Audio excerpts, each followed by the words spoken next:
tradición debe ser verdadera, ¿no? No es tradición cualquier cosa. Y católicamente entendida, la tradición es aquello que tiene arreglo a la vara medidora de la ratio vel voluntas Dei, de la voluntad de Dios. Es la tradición la que torna históricamente comunicable, por otra parte, un patrimonio cultural. Es decir, la tradición hace posible la constitución misma de ese patrimonio. Este patrimonio, constituido por sucesivas comunicaciones y transmisiones, el patrimonio cultural, recibe también entonces el nombre de tradición. Ella es el núcleo histórico vital de una civilización. Por otro lado, no puede haber educación sin tradición. Estamos en una academia donde se transmite el conocimiento, donde se educa, y no puede darse esta acción de educar sin la tradición. La educación es formalmente un acto de tradición. La educación está de manera inevitable en crisis, y ella a su vez hoy es vehículo de la crisis. Y lo seguirá estando, dice muy bien Félix Lamas, y seguirá siendo así hasta tanto no se restaure el proceso tradicional. Se acusa, por otro lado, a la tradición, falsamente, de un inmovilismo cultural, social o político, como si fuera algo estático, algo atrasado, algo del pasado solamente. Pero por el contrario, no existe progreso sin tradición, ni hay tradición sin progreso. La idea de progreso supone un cierto mejoramiento, una perfección de algo. Y justamente la tradición por sí misma ya es progreso, en la medida en que es un proceso de acumulación de logros humanos en el tiempo. Por eso, Vázquez de Mella, un orador español, conocido como el orador de España, ha dicho que la tradición es el progreso hereditario. Por eso nosotros podemos decir, como somos seres tradicionales, que, como decían algunos pensadores, que nosotros somos enanos subidos en espaldas de gigantes. Vivimos más allá. ¿Por qué? Porque justamente existe un progreso hereditario en la tradición. Por eso la tradición no es conservadurismo, la tradición no es fosilización ni conformismo, no es nada de eso. No es tampoco una mera restauración del pasado, o del pasado mismo, sino una restauración de la legitimidad, pero no de formas ya agotadas. No es una pura reacción, dice también Lamas, no es una pura reacción nostálgica de un pasado frente al cual no hay retorno. No. Es la tradición, pensamiento y acción fundacional de un orden, con raíces en la naturaleza además, obediente a Dios, iluminado por la historia en la tarea de continuidad de lo valioso, pero también capaz de arrasar, dice Lamas muy bien, los frutos del caos y la crisis, edificando con un nuevo esplendor las murallas de esta patria terrena. Bien. La cultura occidental, transmitida por la tradición, decía, está en crisis. Y crisis, según la palabra griega, significaría condenar, separar, juzgar, equivale en definitiva a una suerte de juicio condenatorio. Sí, la crisis sería esta visión condenatoria de esta realidad que vivimos. Y esta crisis afecta a la cultura y por ende afecta también al hombre occidental. ¿Y qué es lo que afecta a la crisis? La crisis afecta a un verdadero firmamento de valores que cumplen una función de guías, de puntos de referencia, de fines convocantes respecto de la vida humana. También esto lo dice muy bien Félix Lamas. Y esa desordenación, esa quiebra del conjunto de puntos de referencia de la vida, ese apagamiento o ese hundimiento del firmamento de fines y de valores es la crisis. La crisis entonces aparece como un desenraizamiento del hombre o de los vínculos existenciales del hombre o de los hombres con la familia, con las sociedades intermedias, con la región, con la comunidad profesional, con la economía, la cultura, la civilización, los amigos y con el mismo Dios. Es un desenraizamiento de lo natural y de lo sobrenatural, de algún modo, esa crisis. En esos dos planos se manifiesta. Y esa crisis tiene a su vez relación con la revolución, lo que se ha llamado la revolución, lo que ha llamado un gran historiador inglés, por ejemplo, Christopher Dawson, la revolución mundial. Revolución que se puede definir como una ruptura de las formas o estructuras fundamentales de un sistema social, cultural, político, religioso, etc. Esa es la revolución, la ruptura de las formas o estructuras fundamentales de un sistema social, político, económico y religioso. Y así esa revolución en Occidente se ha visto a partir de el quiebre metafísico con Occam a fin de la Edad Media en Inglaterra, después con la Reforma Protestante, que fue una reforma, que fue una revolución religiosa, la anterior fue una revolución filosófica, y después con las tres revoluciones políticas, la revolución americana, la francesa y la rusa.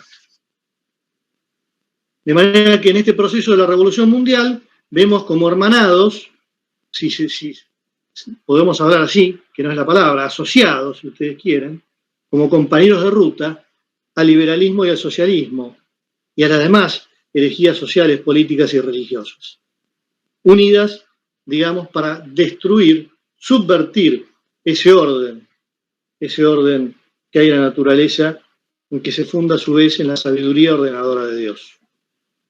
Porque la revolución es un lanzamiento contra un orden, pero fundamentalmente es un lanzamiento contra el orden, ¿no? Contra ese orden natural, contra ese orden natural y cristiano. Bien. Por eso nosotros nos toca o seguir en este proceso revolucionario,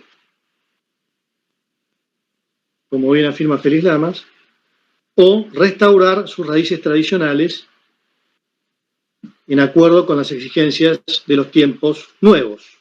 Pero es innegable que estamos en una encrucijada y que deberá buscarse la superación de la crisis en la derrota de la revolución, transitando los caminos de la tradición. Y estas son palabras textuales de Félix Lamas. Muy bien. Pasemos ahora más a la cuestión concreta, la cuestión poética, la cuestión que nos trae también más hoy, que nos convoca hoy. Y para eso podemos arrancar con un verso que se llama Tradición, del poeta español Manuel Machado, hermano de Antonio Machado. Más conocido Antonio que Manuel, pero no menos virtuoso en la poesía Manuel que Antonio. Manuel, el autor de esta poesía, dice: «Ay del pueblo que olvida su pasado y a ignorar su prosapia se condena. Ay del que rompe la fatal cadena que el ayer el mañana tiene atado». Muy conocida es esta poesía. Ay del que sueña comenzar la historia y amigo de inauditas novedades, desoye la lección de las edades y renuncia al poder de la memoria. Honra a los padres, goza de su herencia gloriosa, el sol es viejo y cada día joven renace y nuevo en su alborada. Reniega de la vana pseudociencia, vuelve a tu tradición, España mía, solo Dios hace mundos de la nada. Solo Dios crea de la nada, solo Dios puede hacer esa creación ex nihilo. Nosotros tenemos que recibir y entregar lo recibido. Y acá hace referencia a la vana pseudociencia, que de algún modo Martín Fierro también hace referencia a ella, porque el paisano, el hombre de campo, el gaucho, se basa fundamentalmente, que no tiene que generar estudios, no ha tenido que generar estudios, es como que desconfiaba de esa doctorancia, ¿no? Y creo que así la llama. Vana pseudociencia la llama en cambio Machado. Bien, veamos ahora el propósito de José Hernández al escribir el Martín Fierro. Yo entiendo que acá habrá participantes, padres, profesores, educadores de varios países de Hispanoamérica. Y calculo que así como en Argentina existen gauchos, también existirán en Colombia, en Ecuador, en Chile y otros demás países hermanos.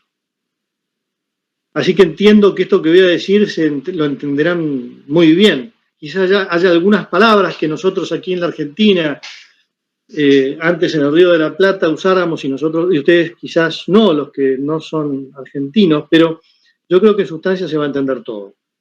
Veamos qué dice José Hernández. ¿Cuál es el propósito al escribir? ¿Cuál fue su propósito al escribir el Martín Fierro? ¿Se oye bien? No, sí. ¿Se oye bien? Señor. Espectacular se oye. Espectacular. Voy a apagar el ventilador por si llega a estar interfiriendo. Ahí está. Por ahí ese eco. Bueno, muy bien. Creo que no se escuchaba, Juan. No, bueno.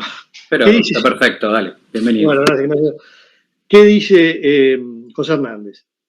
Él mismo. Me he esforzado, dice, sin presumir haberlo conseguido, en presentar un tipo que personificara el carácter de nuestros gauchos, concentrando el modo de ser, de sentir, de pensar y de expresarse que le es peculiar, dotándolo con todos los juegos de su imaginación, llena de imágenes y de colorido, con todos los arranques de su altivez, inmoderados hasta el crimen, y con todos los impulsos y arrebatos, hijos de una naturaleza que la educación no ha pulido ni suavizado.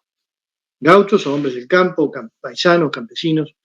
Mi objeto ha sido dibujar a grandes rasgos, aunque fielmente, sus costumbres, sus trabajos, sus hábitos de vida, su índole, sus vicios y sus virtudes.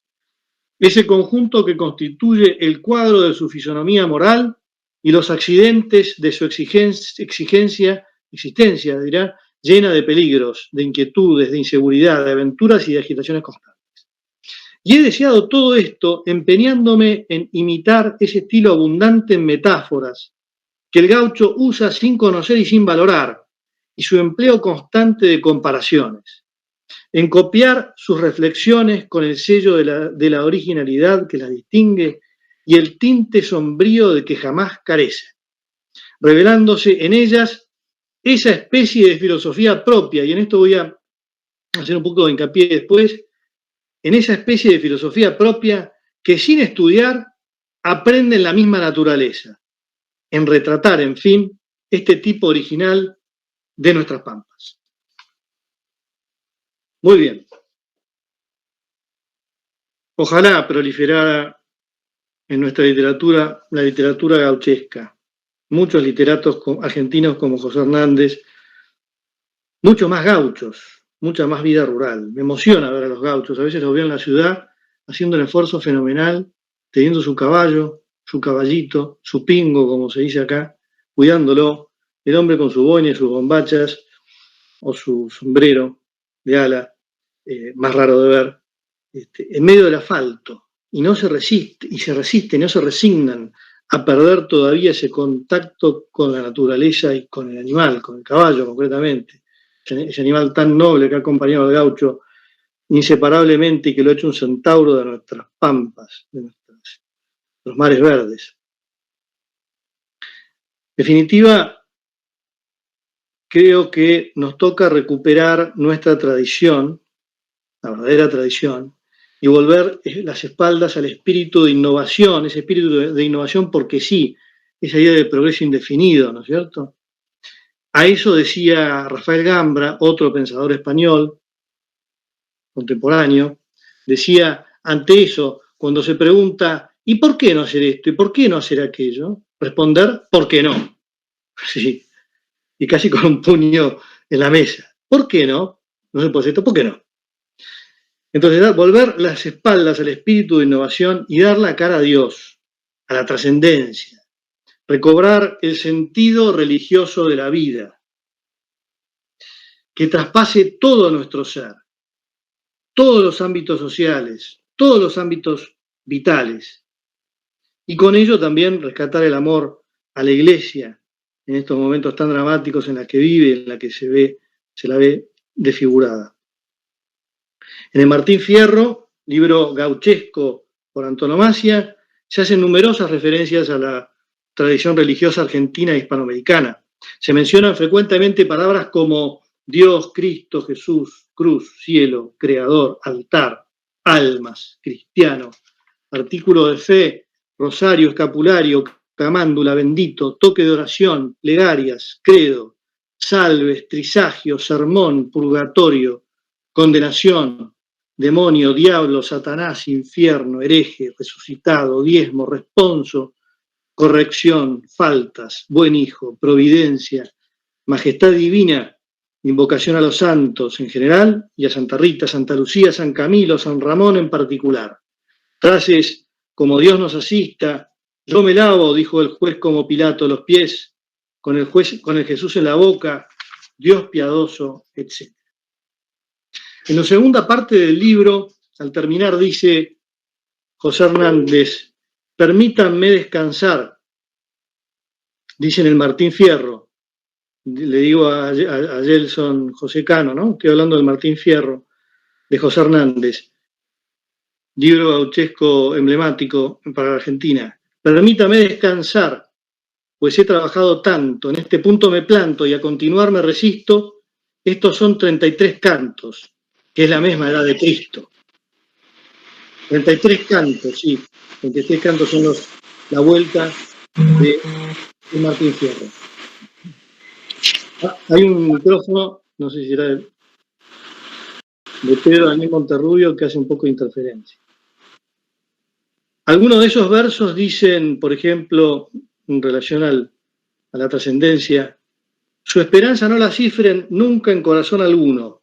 En el mayor infortunio pongan su confianza en Dios, de los hombres solo en uno, con gran precaución en dos. No importa, no hay problemas. De todas formas también hace hincapié en la confianza en uno mismo, en el Martín Fierro. Para vencer un peligro o salvar de cualquier abismo, por experiencia lo firmo, más que el sable y que la lanza, suele servir la confianza que el hombre tiene en sí mismo. También dice en Martín Fierro, el indio nunca se ríe, la risa en sus alegrías le pertenece al cristiano. Y esto es muy lindo también. ¿Por qué? Porque he leído de misioneros en tierra de misión, que en general los paganos, los no católicos, los no cristianos,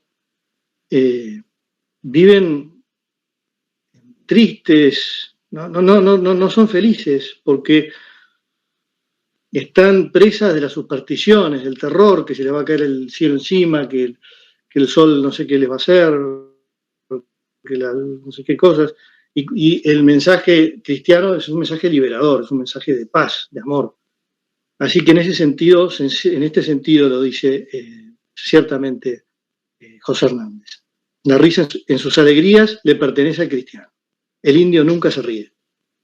En segundo lugar, creo yo que para rescatar el espíritu tradicional se debe afianzar la vida familiar en el matrimonio como sacramento, el matrimonio monogámico entre el hombre y la mujer, estable hasta la muerte, generoso con la vida.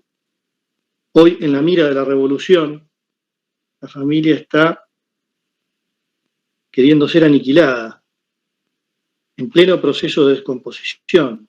Y ahora se va mucho más allá, se va por el individuo, por el hombre, por la mujer, con la ideología de género, a quebrarlo, destruirlo y terminar con él, en él, la estabilidad y toda identidad. En Martín Fierro, respecto de la familia, tiene muchos versos. Uno de ellos es este: un padre que da consejos más que padre es un amigo. Así como tal les digo, que vivan con precaución, nadie sabe en qué rincón se oculta el que es su enemigo. Así también, en el respeto de las jerarquías, es importante también esto porque la revolución antitradicional, igualitaria, ha atacado el principio de autoridad, la jerarquía que era tan vigente en el antiguo régimen. Hernández así se refiere al respeto a Dios y el del Hijo al Padre. Por ejemplo, dice, jamás puede hablar el Hijo con la autoridad del Padre. O respecto de las diferencias naturales, a veces hasta es irónico, ¿no? Dios hizo al blanco y al negro sin declararlos mejores. Les mandó iguales dolores bajo de una misma cruz, mas también hizo la luz para distinguir los colores. Así ninguno se agravie, no se trata de ofender, a todos se ha de poner el nombre con que se llama, y a nadie le quita fama lo que recibió al nacer. Así también, un programa de la tradición, podríamos decir así, debería procurar valorizar la justicia, el orden, la unidad, el bien común. Objetivos primordiales que existieron así en el régimen indiano, por ejemplo, en su mejor momento. Los primeros 2 siglos, desde el descubrimiento de América hasta el 1700, pongamos. Así, en la vuelta de Martín Fierro, escribe José Hernández respecto a estos principios, estos valores de justicia, de orden, de unidad, de bien común. El que obedeciendo vive nunca tiene suerte blanda, mas con su soberbia agranda el rigor en que padece. Obedezca el que obedece y será bueno el que manda. Otro verso. Mas Dios ha de permitir que esto llegue a mejorar, pero se ha de recordar para hacer bien el trabajo que el fuego para calentar debe ir siempre por abajo. Y esto no es marxismo. No, es que es así. Es que lo mejor es que hoy deberíamos reconstruir la sociedad de abajo hacia arriba, digamos. También lo dice un gran pensador francés, Gustave Thibon, del que después me voy a referir al final. Otro de los versos muy conocidos es este: los hermanos sean unidos porque esa es la ley primera, tengan unión verdadera en cualquier ocasión que sea, porque si entre ellos pelean, los devoran los de afuera. Otro, más nadie se cree ofendido, pues ninguno incomodo. Y este es el final del libro. Y si canto de este modo por encontrar lo oportuno, no es para mal de ninguno, sino para bien de todos. Quizás ahí está también la idea de bien común, ¿no? También se advierten en el Martín Fierro numerosas alusiones a la ley. Por ejemplo, esta. La ley se hace para todos, mas solo al pobre le rige. En cristiano, el pobre tiene un lugar muy importante también, ¿eh? La ley del cuidar al desvalido es una de las bienaventuranzas. La ley estela de araña, en mi ignorancia lo explico. No la tema el hombre rico, nunca la tema el que mande, pues la rompe el bicho grande y solo enrieda a los chicos. Es la ley como la lluvia, nunca puede ser pareja, el que la aguanta se queja. Pero el asunto es sencillo, la ley es como el cuchillo, no fiende a quien lo maneja. En definitiva, esto hace recordar también el pensamiento de Shakespeare en Troilos y Créssida, una de sus obras de teatro, donde él habla del derecho torcido, cuando se tuerce, ¿no?, la justicia. O cuando habla, por ejemplo, de que cuando ocurre eso, es señor del débil el violento. Bien. Podríamos decir que para que la tradición viva, se mantenga viva, fresca, viviente, en franco progreso vital, tiene que también tener contacto con la realidad. Y hoy estamos en medio de una agresiva, creciente realidad virtual. En medio de una cuarentena mundial donde se promueve la virtualidad a todo trance, ¿no? Entre ellos por el propio creador de Windows, de las computadoras, de las PCs, de los programas, digo, que se han impuesto en nuestras computadoras. Una nueva manera de vivir. Bueno, en ese sentido, es importante entonces rescatar el contacto con la naturaleza. Sobre todo para las nuevas generaciones que han perdido este contacto con la naturaleza, prácticamente. Es decir, es importante volver a la tierra. La revolución ha incentivado la vida urbana en las grandes urbes, con la concentración poblacional, con el centralismo, desde la revolución industrial, la tecnología, la diversión en las grandes ciudades macrocefálicas con cabezas enormes, la migración del campo a la ciudad, el campo maquinizado, desolado, y las ciudades deshumanizadas. El hombre amontonado en grandes departamentos, porque por otro lado tampoco tiene, la mayoría de las veces, capacidad de ahorro para comprar, capacidad adquisitiva para comprar su propia casa. En fin, el hombre ha sido masificado. Esto lo dice muy bien, lo estudió muy bien Juan Vallet de Goytisolo, el proceso del hombre masa, que es un signo de la crisis y que implica la pérdida de ese sentido tradicional de la vida.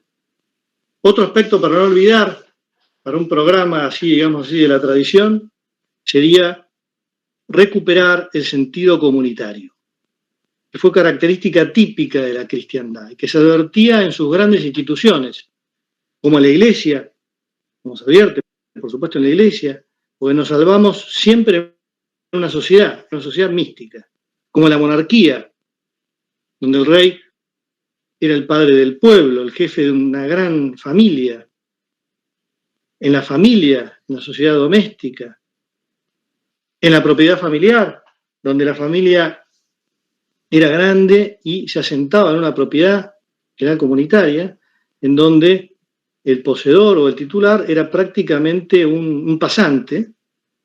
Él pasaba, pero la familia permanecía en el suelo, en la propiedad ancestral, en el solar de los mayores. Y de esa manera se procuraba el arraigo, del que voy a hablar en un ratito. De ahí dice Hernández en el Martín Fierro, es el pobre en su orfandad de la fortuna del desecho, porque nadie toma pechos el defender a su raza. Debe el gaucho tener casa, escuela, iglesia y derechos. Entonces resulta muy importante resguardar un patrimonio en sentido estricto y en sentido amplio, en el sentido, digamos, cultural también, transmitido por generaciones, porque esa transmisión por generaciones, ese patrimonio cultural, le otorga un carácter cuasi sagrado, dice Rafael. Y esto nos hace acordar un poco esta idea del arraigo, de la casa, de la herencia de nuestros mayores, a la poesía El ama de José María Gabriel y Galán, que dice, yo aprendí en el hogar en que se funda la dicha más perfecta, y para ser la mía quise yo ser como mi padre era, y busqué una mujer como mi madre entre las hijas de mi hidalga tierra. Y fui como mi padre, y fue mi esposa viviente imagen de la madre muerta. Un milagro de Dios que verme hizo otra mujer como la santa aquella. Ahora viene la parte pertinente. Compartían mis únicos amores, la amante compañera, la patria idolatrada, la casa solariega, con la heredada historia, con la heredada hacienda. Qué buena era la esposa, y qué feraz mi tierra. Qué alegre era mi casa y qué sana mi hacienda. Y con qué solidez estaba unida la tradición de la honradez a ellas. Y como digo, creo que podemos terminar estas ideas sobre la tradición dándole importancia al arraigo, al habitar humano, que además de un referente físico-espacial, se enlaza con lo social y con un marco cultural, con una vida espiritual propiamente humana. El hombre habita con todo su ser, con toda su naturaleza, con su cuerpo y con su alma, porque así está compuesto. Por eso dice Oswald Spengler, un gran historiador, hay un ligamen psíquico que une al hombre con el suelo. Porque hasta el mismo verbo encarnado, se encarnó, el mismo verbo, habitó entre nosotros, fue ciudadano de Nazaret, en el seno de una familia, vivió en ella durante 30 años. Por eso, el hombre aspira naturalmente a la universalidad, al bien ilimitado, pero lo hace desde su particularidad. Para poder razonar, si ustedes quieren, debe estar en lo concreto, en lo particular. Entonces hay un arraigo espacial que es necesario para el hombre. Hoy el hombre prácticamente nómade en este mundo contemporáneo. El hombre desea afincarse localmente en un espacio, en un territorio, en una casa que lo conforme, le da sentido de pertenencia. En ella hace propio el entorno y proyecta su personalidad. Pero también, además de este arraigo espacial, hay un arraigo social.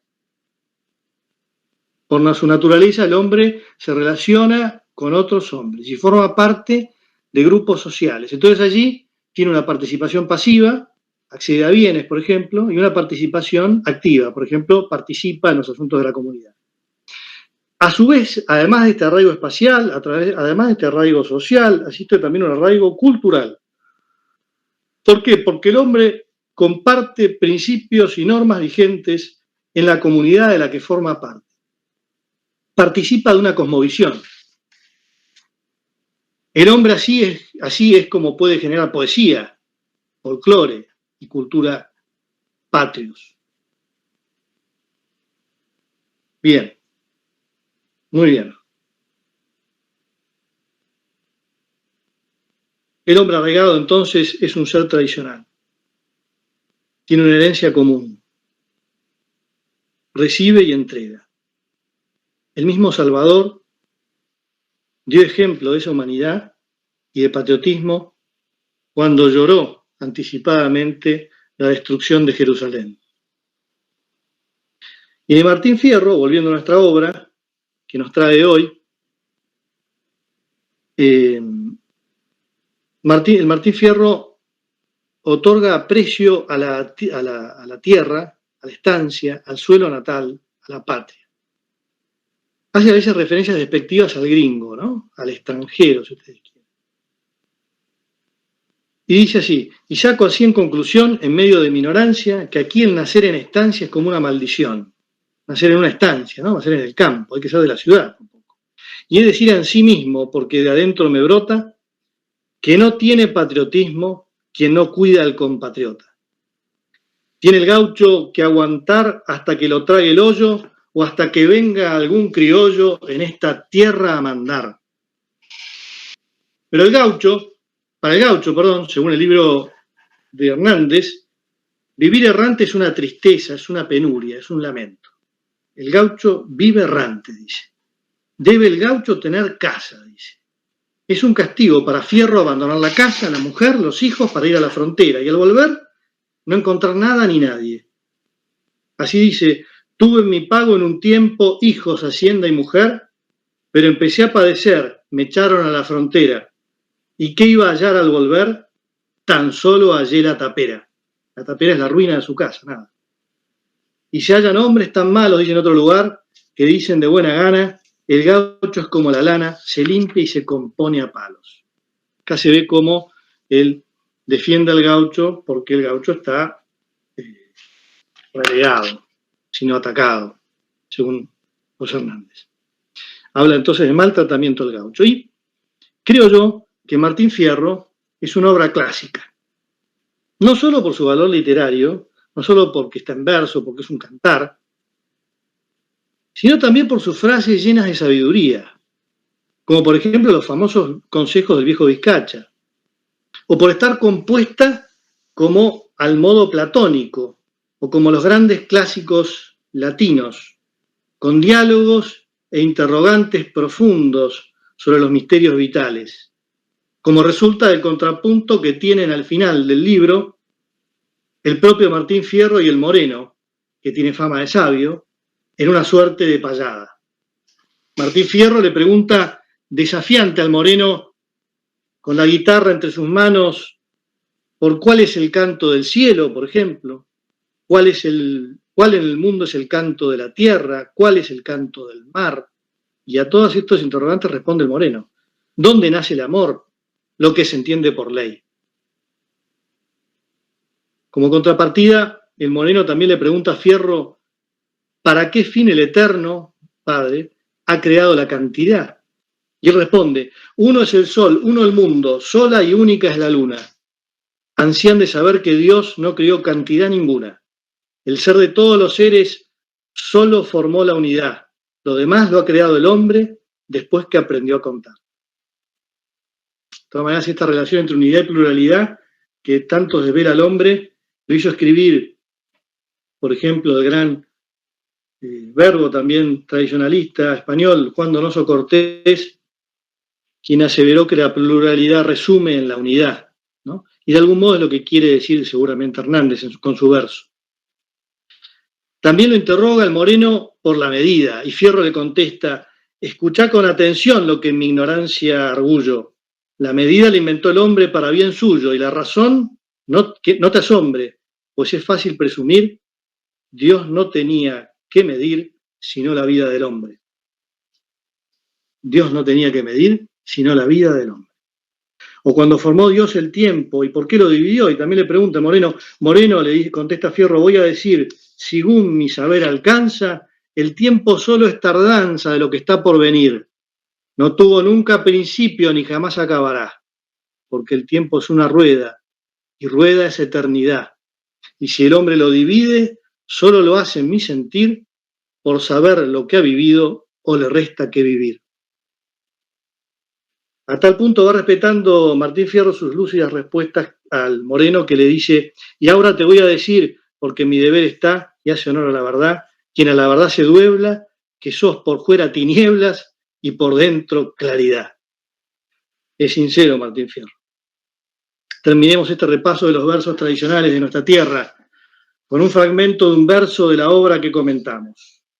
Ama el hombre con ardor, ama todo cuanto vive, de Dios vida se recibe, y donde hay vida, hay amor. Donde hay vida, hay amor.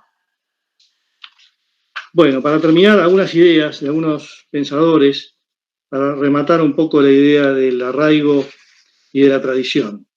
Juan Agustín García, un jurisconsulto argentino, también historiador, escribió La ciudad indiana, un libro muy interesante que les recomiendo, donde dice lo siguiente.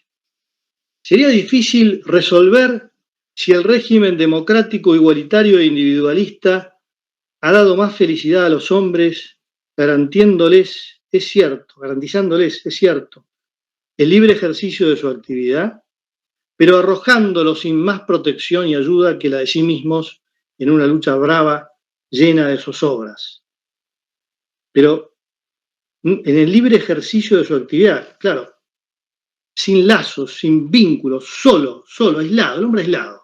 La lucha de todos contra todos, el hombre aislado pierde muchísimo más que si estuviera protegido por los diferentes lazos, las diferentes comunidades, los distintos cuerpos intermedios. El mundo antiguo, dice Juan Agustín García, era más tranquilo. Con pocas variantes, se moría bajo el techo en que se había nacido, después de haber usado los mismos instrumentos de trabajo que sustentaran a los padres y abuelos, y de haber pensado, sentido y amado como ellos.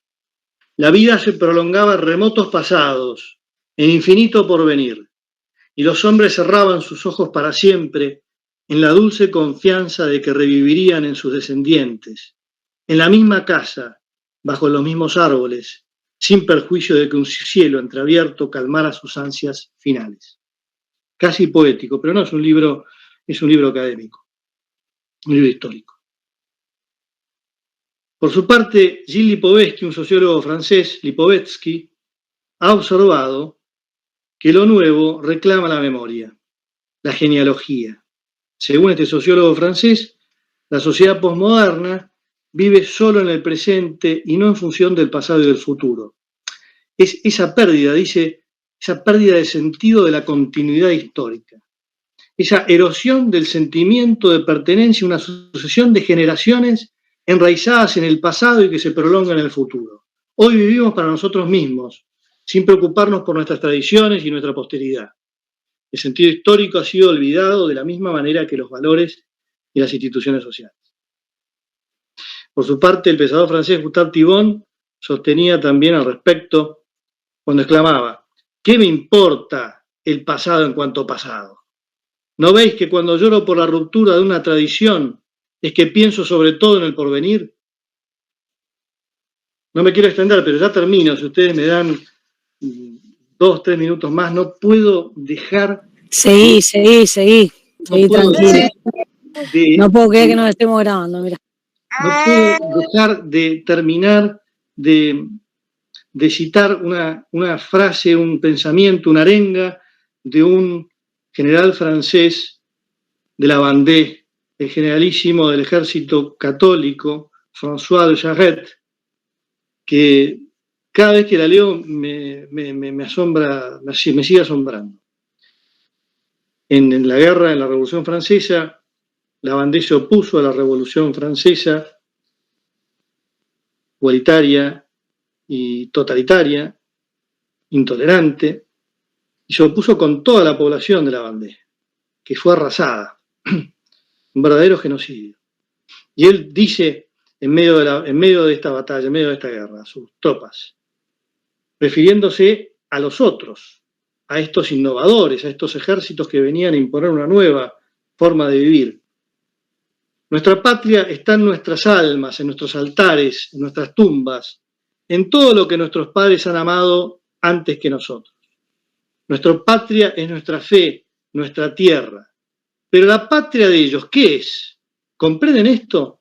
Ellos quieren destruir las costumbres, el orden, la tradición. Entonces, ¿qué es esa patria que se burla del pasado, sin fidelidad, sin amor? Esa patria de confusión y de irreligión. Bello discurso, ¿no es así? Para ellos, la patria parece no ser sino una idea. Para nosotros es una tierra. Ellos la tienen en el cerebro, nosotros la tenemos bajo los pies, es más sólida. Y es viejo como el diablo el mundo que ellos llaman nuevo y que ellos quieren fundar en la ausencia de Dios. Se ha dicho que nosotros somos los secuaces de viejas supersticiones. Es para reírse. Pero frente a esos demonios que renacen de siglo en siglo, somos una juventud, señores. Somos la juventud de Dios, la juventud de la fidelidad. El Papa, por su parte, San Pío X, sobre la cuestión, pontificaba: la Iglesia, que nunca ha traicionado la dicha del pueblo con alianzas comprometedoras, no tiene que separarse del pasado y que le basta volver a tomar, con el concurso de los verdaderos obreros de la restauración social, los organismos rotos por la revolución, con mayúscula, la revolución con mayúscula, y adaptarlos con el mismo espíritu cristiano que los ha inspirado al nuevo medio creado por la evolución material de la sociedad contemporánea, porque los verdaderos amigos del pueblo no son ni revolucionarios ni innovadores, sino tradicionalistas. Finalmente, y termino con esta frase de Tibón, frente a la crisis, nuevamente Tibón exhortaba con un pensamiento verdaderamente tradicional. Debemos ser ante todo hombres de lo eterno, los hombres que renuevan, por una fidelidad despierta y activa, siempre cuestionada y constantemente renaciente, aquello que había de mejor en el pasado. Bueno, y con esto termino, me seguí creo que 8 minutos, perdón. Gracias. Muy lindo, Juan. La verdad que emocionante. Bueno, muchas gracias, Ida. No, yo creo que digo gracias yo, pero todos te quieren aplaudir. Nada, por favor. Sí. Es un aspecto magnífico lo que seleccioné, nada más. Interesante, muchísimas gracias. Bueno, muchas gracias a ustedes. No hay nada más para agregar. La verdad que es la próxima, no sé, yo estoy acá, si quieren hacerme una pregunta, estoy lo que puedo responder. Si alguien tiene para hacer una pregunta, Juan está acá. Pero la verdad no hay nada más para agregarte, soy sincera. Gracias, Juan, excelente, aplausos. Bueno, muchas gracias a ustedes. La vas a repetir el año que viene. Bueno, cómo no, el texto ya está, sí, siempre se puede mejorar. Impresionante. Bueno, muchas gracias. Sí, Magdalena. Una vez en la historia pasó después de una revolución y volver a la... No se escucha. ¿Podrás repetir, Magdalena? Que si alguna vez se dio en la historia de la humanidad que después de una revolución se volvió a la tradición? Muy buena pregunta esa, ¿eh? Esta revolución creo que es inédita. Esta revolución es inédita. La revolución es... Por supuesto que después de revoluciones han habido restablecimientos del orden, pero yo estoy hablando aquí de una revolución que tiene ribetes apocalípticos, si ustedes quieren, ¿no? Entonces, en ese sentido, no sé cómo puede ser, no conozco el futuro, pero sí, por supuesto, muchas veces cuando se ha roto el orden se ha restablecido, pero esta es una revolución muy particular, es una revolución mundial, no es una revolución concreta de unos sublevados, ¿no? Que se sublevan y quieren ampararse, tomar el poder. No, esto es una revolución que quiere subvertir todo el orden del mundo, todo el orden social y cristiano. Y esto no tiene precedentes. No sé si puedo llegar a responderte, pero es muy buena la pregunta. No, claro, bueno, sí, tenés razón, sí, es así. Sí. No sé. Si alguien puede responderla, la pregunta es muy buena, muy bien hecha. Bueno, muy bien. Bueno, muchísimas gracias, buenísimo. Muchas gracias a ustedes por estar ahí. Será hasta siempre.